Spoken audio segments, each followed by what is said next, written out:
আসসালামু আলাইকুম ওয়া রাহমাতুল্লাহি ওয়া বারাকাতুহু। সম্মানিত ভাই ও বন্ধুরা, আজকের এই ভিডিওতে আলোচনা করব মারির ব্যথা ভালো হওয়ার দোয়া।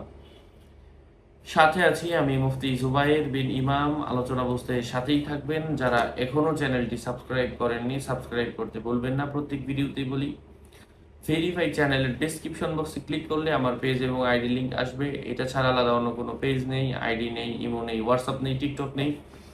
নাম ছবি দেখে বিভ্রান্ত হওয়া যাবে না। প্রত্যেক ভিডিওতে আলাদা আমি সাবধান করি, সতর্ক করি।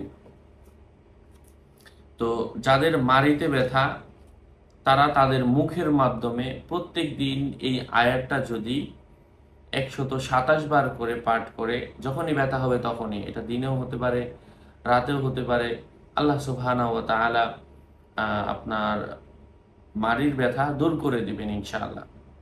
যাই হোক, সম্মানিত প্রিয় উপস্থিতবৃন্দ, মাড়ির ব্যথা দূর করার জন্য এই আমলটা অত্যন্ত জরুরি। আল্লাহ পাক আমাদের সবাইকে এই আমলটা করার তৌফিক দান করেন। আর যাদের সমস্যা মাড়ির ব্যথাটা অনেক মারাত্মক ব্যথা, তো মাড়ির ব্যথা দূর করার জন্য সূরা আত-তারিক থেকে সেই আয়াতটা আমি বলে দিচ্ছি। আউযু বিল্লাহি মিনাশ শাইতানির রাজিম।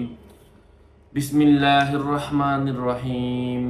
ওয়াস সামাই যাতির রাজ'a ওয়াল আরদি যাতিস সাদ'a ইন্নাহু লাকাওলুন ফাসল ওয়ামা হুয়া বিল হাজল ইন্নাহুম ইয়াকিদুনা কাইদান ওয়া আকিদু কাইদা ফামাহহিলিল কাফিরিনা আমহিলহুম রুওয়াইদা। আল্লাহ পাক আমাদেরকে এই আমলটা ইখলাসের সাথে ধৈর্য ধরে বেশি বেশি করার তৌফিক দান করেন। আরো আপডেট পেতে সাথেই থাকবেন। সকলের মঙ্গল, সুস্বাস্থ্য, দীর্ঘায়ু কামনা করে এখানেই শেষ করছি। আর আমল, দোয়া, রুকাইয়া, তাওয়িজ, এই দুটো কিতাবও যদি কারো প্রয়োজন পড়ে সরাসরি আমার থেকে নিয়ে নেবেন। 0908183699। এটা ছাড়া আলাদা অন্য কোনো নাম্বার নেই, আমার কোনো ইমো নেই, হোয়াটসঅ্যাপ নেই, টিকটক নেই। নাম ছবি দেখে বিভ্রান্ত হবেন না। আসসালামু আলাইকুম ওয়া রাহমাতুল্লাহি ওয়া বারাকাতুহু।